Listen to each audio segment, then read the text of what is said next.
That was fun. Woo! That was good! Let's go! That was more that fun was... than I was expecting to using a kalimba and stuff too. Your thing, have you got bruises? And Yeah, my fans are really wrecking. Like I was like, You know, I had to stop. I was literally hinting you like, you want to trade? Oh, that's what you were doing. I thought you were like. It was actually like, it was a good example of like sometimes limitation can make it a lot more interesting and creative. Is because because you were doing stuff with, I could hear with like A flat and things like that. There's certain notes that this doesn't have, so you have to pick your notes selectively, and also your hands get tired, so you have to use it as it was kind of a percussion Are we instrument. recording this? I just stopped recording. Yes, we are. Oh yeah. Just keep it going. Yeah, that was a lot of fun. Is it recording? And is it recording? And I will say it. Oh yeah, you've pressed play but not record. Is it R? Record again? No, it's Control the thing R. we just okay. did. Like this? Yes. Oh yeah. Yeah. Woo! And What did I think? I presume that's your first time in the kalimba. First time improvising on a kalimba. I've recorded some things with kalimba and things like that, but yeah, respect to all the kalimba players out there. It really hurts your thumbs.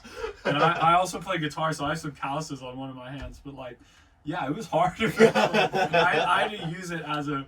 I wasn't like thinking crazy outside the box when I started using it as a percussion instrument. My hands just hurt eventually.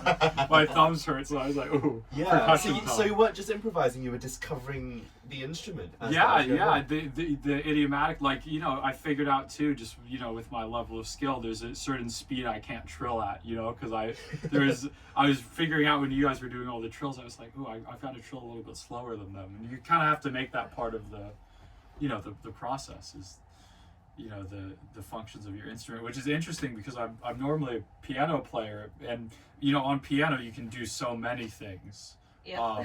And it's such a free instrument. You can play. Like, You can play for so You long. have a blast, Jolie. Yeah. I know, it's been a while. But I think yeah, the last time we did it is with RCM, remember the free improv? Oh yes.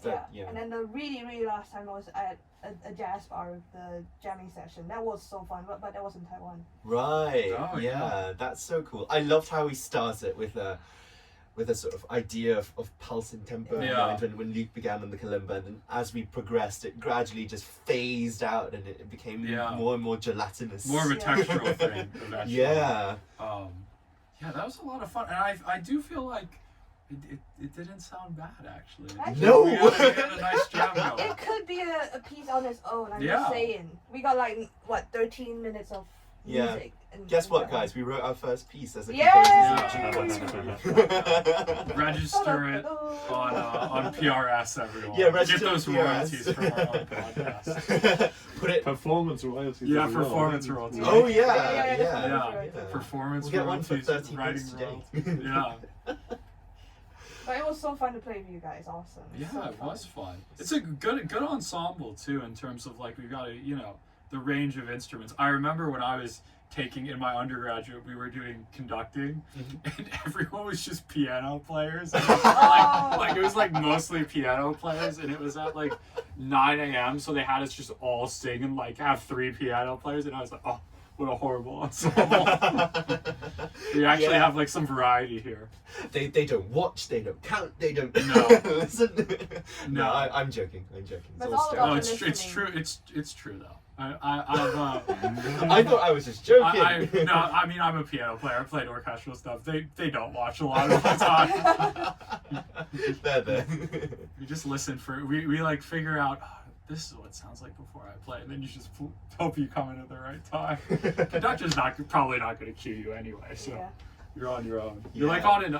What I know this is a bit of a separate thing, but one thing that's quite interesting about orchestral piano playing is so often pianists are so used to playing recitals, playing concertos, where they're the star. Yeah. And when you play like true orchestral piano, man, is it the opposite? you're like, no, people are cueing you, like you have to count. It's funny, people say in a lot of ways piano's a tuned percussion instrument, and in that sense you really are more like a marimba player than like a concert pianist. So it's some egos get really shattered when they play in an orchestra. Speaking from experience there, Luke. Yeah, I was a diva. I was just, why am I not playing any concerto? Why are they? I'm sure you're not. No, I wasn't. I actually thought it was, in a sense, I actually thought it was kind of fun because you got, I think it's more enjoyable if you're a composer and you're in that setting too, I think it's interesting being, and this is why like stuff like this is also, to bring it back around, really fun, even if you're a piano player, is I feel like piano players sometimes are, even if they're accompanying somebody,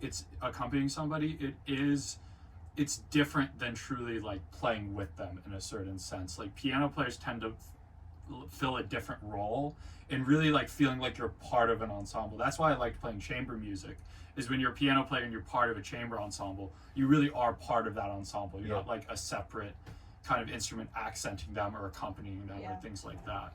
Feel you, Luke. Yeah, no, it's true, I think. Whereas you're very much part of the ensemble in a certain way. Yeah. There's even like a physical level of distance with piano players because you're sitting behind something. So Yeah, absolutely. And for listeners out there, thank you so much for listening to us. Just banging away on random instruments. The next time we come in to do this, we're going to use the Vulcan modular and we gotta use those it there. have to I'll come. bring my profit as well. Well, I'll bring my reed yeah. face next time. Yeah. We have a full synth improv. Yeah. How's that? Synthprov. Synthprov. Synthprov. It's synthprov. That's Yeah. really fun. So I'm bringing Levin. No, we're bringing an electric violin next Oh, time. hey! That Pedals, would be too. sick. I've got a Yeah. bunch of guitar pedals Yeah. because I'm also Oh, a Bring guitar that, player. actually. Yeah, bring some guitar Oh, do a I will pedal bring board. my coconuts Yeah. to Chain chime. of My Also, coconuts. tin You and your whistle if coconuts. anyone wants to play that. Oh. But if we're doing a synth prop, No. Let's spin this whole thing. Tin whistle is the new path we're going to. Let's do a tin whistle. Tin whistles and diamonds. Fuck the synths. Tin whistle. You're telling me you can't get? I could get way more sounds out of a tin whistle. Come on. No, you can't throw the flute away. Yeah. This is going along the tin.